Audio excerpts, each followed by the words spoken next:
भोंदू अशोक खरात प्रकरण चाकणकरांना भोवलं, रुपाली चाकणकरांचा महिला राष्ट्रवादीच्या प्रदेशाध्यक्षपदाचा राजीनामा। भोंदू अशोक खरात प्रकरणात पीडित महिलांचे व्हिडिओ व्हायरल करणाऱ्यांचा विरोधात मोठी कारवाई, 74हून अधिक गुन्हे दाखल, नाशिकसह वेगवेगळ्या ठिकाणी गुन्ह्यांची नोंद।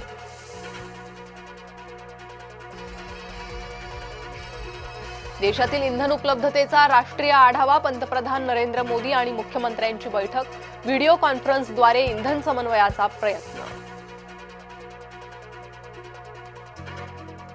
राज्यात लॉकडाऊन लागणार नाही, अफवांवर विश्वास ठेवू नका, मुख्यमंत्री फडणवीस यांच्याकडून महत्त्वाचं स्पष्टीकरण।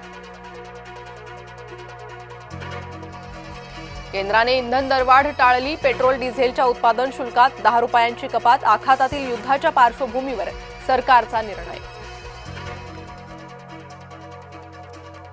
आधी चौकशी नंतरच कारवाई, नरहरी झिरवाळ यांच्याबाबत राष्ट्रवादीची भूमिका, झिरवाळ यांच्या बदनामीचा कट असल्याचा पक्षाला संशय। नरहरी झिरवाळ आणि मुख्यमंत्र्यांची भेट, झिरवाळ यांच्या बदनामीचा कट असल्याचा पक्षाला संशय, मुख्यमंत्र्यांकडून पोलीस तक्रार करण्याची सूचना। केडीएमसी विरोधात फेरीवाला संघटना आक्रमक, फेरीवाला संघटना 31 मार्चला पालिकेवर काढणार मोर्चा, फेरीवाला हटाव मोहिमेविरोधात मोर्चाची हाक। नवी मुंबई मनपा शाळा इंग्रजी माध्यमाच्या करण्याचा ठराव, मराठी शाळांसाठी मनसे आक्रमक, नवी मुंबई पालिकेचा निर्णय वादाच्या भोवऱ्यात।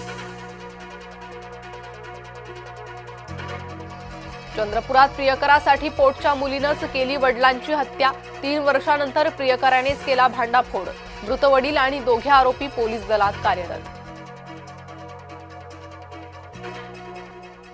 अहिल्यानगर मनपातील अर्थसंकल्पीय सभेत राडा, अपक्ष नगरसेवक श्रीपाद छिंदमला काढलं सभागृहाबाहेर, शिवरायांबद्दल अपशब्द वापरणाऱ्याला सभेत बोलू न देण्याची सत्ताधाऱ्यांची भूमिका। अजित पवारांच्या विमान अपघाताचा मुद्दा लोकसभेत, खासदार सुप्रिया सुळेंकडून काल मर्यादित चौकशीची मागणी। जम्मू आणि काश्मीर विधानसभेत गदारोळ, खामेनीचे पोस्टर फडकवणाऱ्या आमदारांची झटापट।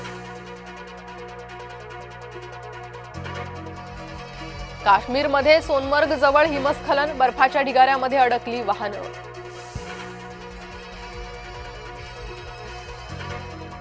केंद्र सरकारची 8.2 लाख कोटी रुपये उभारण्याची योजना, आर्थिक तूट भरून काढण्यासाठी केंद्र सरकार बाजारातून उभारणार कर्ज। सरकारकडून 858 कोटी रुपयांचे 2 संरक्षण करार, भारतीय लष्करासाठी तुंगुस्का हवाई संरक्षण क्षेपणास्त्र खरेदीचा करार, रशियासोबत केला महत्त्वपूर्ण करार। अमेरिकन डॉलरवर आता ट्रम्प यांची स्वाक्षरी, पहिल्यांदाच राष्ट्राध्यक्षांचं नाव असणार नोटवर। बालेन शहांनी नेपाळच्या पंतप्रधानपदाची सूत्र स्वीकारली, बालेन शहा बनले नेपाळचे सर्वात तरुण पंतप्रधान। आजपासून क्रिकेट चाहत्यांसाठी पर्वणी, IPL 19चा होणार श्रीगणेशा, पहिल्याच सामन्यात गतविजेत्या बंगळुरू समोर हैदराबादचं आव्हान।